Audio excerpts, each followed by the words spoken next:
suis ce putain de...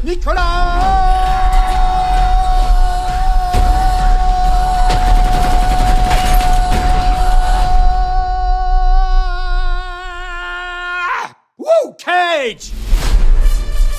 Bonjour à vous les petits cinéphiles, et aujourd'hui une nouvelle sortie ciné avec le dernier film de l'acteur Nicolas Cage, un talent en or massif. Je précise avant de commencer que cette vidéo contiendra une partie sans spoiler et une partie avec spoiler. Et enfin le retour de Nicolas Cage au cinéma. C'est un acteur que j'adore, qui a eu son moment de gloire, notamment dans les années 90 et début des années 2000 avec des films comme Rock, Les Ailes de l'Enfer, Lord of War, j'en passe, c'est des meilleurs. Vraiment, c'est un grand acteur qui malheureusement, à cause de certains déboires financiers, a été relégué au rayon du direct to DVD depuis quelques années, ce qui est vraiment dommage. Bon, le film est réalisé par Tom Cormican, un réalisateur que je connaissais pas du tout. J'ai vu qu'il avait fait un long métrage avec Zac Efron qui s'appelait Célibataire ou presque. Bon. Au casting, bien évidemment, on retrouve Nicolas Cage, notre Mando préféré Pedro Pascal, et on a également la présence de l'acteur Neil Patrick Harris.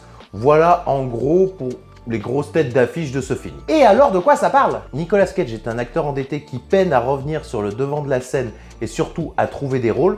Son agent, contre $1 million, lui propose de participer à la fête d'anniversaire d'un milliardaire qui s'avère être son plus grand fan, mais lors du séjour, il est contacté par la CIA pour surveiller les activités criminelles de son hôte. Et verdict, mais quel délire ce film, j'ai adoré! Ça faisait un petit moment qu'on se demandait quand est-ce que Nicolas Cage arrêterait les directs to DVD pour revenir à de vrais films et sur le devant de la scène. Eh bien je crois que c'est chose faite. Parce que là, le film est bon et Cage est vraiment à fond dedans. En même temps, j'ai envie de dire, qui te connaît mieux que toi-même? Et moi en plus, j'adore les films méta, les films justement où les acteurs jouent leur propre rôle, ou même ces films justement qui parlent de l'industrie du cinéma, ça j'adore. Et ici, Nicolas Cage nous touche parce qu'il nous parle de ses difficultés en tant qu'acteur, ses difficultés à gérer sa vie professionnelle et sa vie familiale. Il a du mal à maintenir le dialogue avec sa fille adolescente, il ne fait que parler de lui, de sa carrière, il projette ses passions sur sa fille, il est dépressif à la limite de l'alcoolique.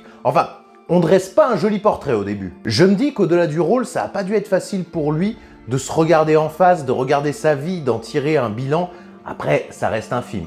Où commence et où s'arrête la fiction, on ne sait pas. Il a également un alter ego de lui plus jeune à qui il parle et qui représente un peu tout ce qu'on a reproché à Nicolas Cage, les mimiques, le surjeu, le côté excentrique, et ce personnage justement le pousse à redevenir une star plutôt qu'un simple acteur. Donc à travers ces différentes scènes, tu sens le tiraillement intérieur du personnage de Nick Cage, et ça j'ai beaucoup aimé. Si on parle de l'autre personnage qu'incarne Pedro Pascal, sans exceller, je l'ai trouvé plutôt bon.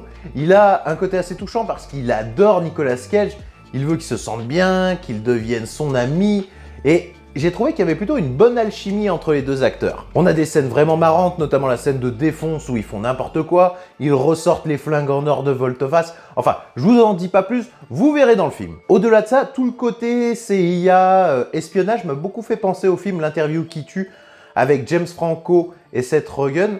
Là, en fait, t'as le personnage de Nick Cage qui, normalement, dans les films, est un gros dur qui bastonne tout le monde, alors qu'en fait, dans la vie réelle, eh ben, c'est un gros boulet, quoi. Je pense que le film plaira au plus grand nombre, mais je pense quand même qu'il faut être familier avec l'univers de l'acteur parce que c'est truffé de références et de fanservice, mais qui est bien fait. Mais aussi simplement parce que le film est drôle, il est délirant, il y a des moments où on te construit une scène dramatique et puis d'un seul coup, c'est désamorcé par une connerie. C'est complètement absurde, mais c'est génial. J'ai quasiment pas de reproches à faire au film, j'ai passé un super moment.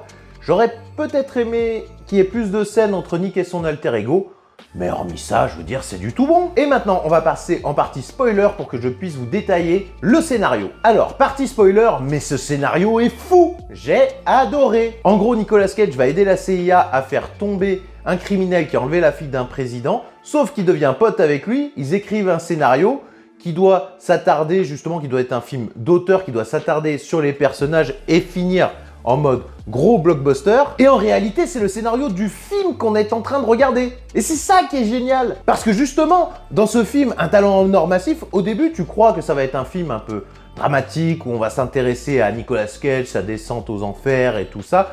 Alors que d'un coup, justement, ça part en comédie, en blockbuster bourrin avec des courses-poursuites et des tirs à tout va. Le mec va quand même se prendre pour un bon espion parce que c'est un bon acteur. Ça va jusque là quoi. Et le mieux dans tout ça, c'est que le faux scénario qu'écrivent Cage et Pascal au cours du film, eh ben, ils le tournent, ils en font un film. Ce qui fait qu'il y a un autre film dans le film, mais vu que le scénario est basé sur le film que tu es en train de voir, eh ben c'est exactement la même chose.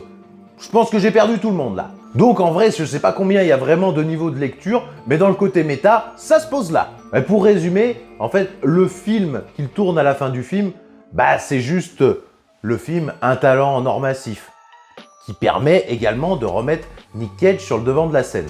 Prions pour que ce soit un film prémonitoire. En bref, un film jouissif, drôle, touchant, une lettre d'amour à Nicolas Cage que je vous invite vraiment à aller découvrir en salle. Et surtout, quand ce sera fait, n'hésitez pas à me faire vos retours en commentaire, de liker et de partager. Et moi je vous dis à bientôt!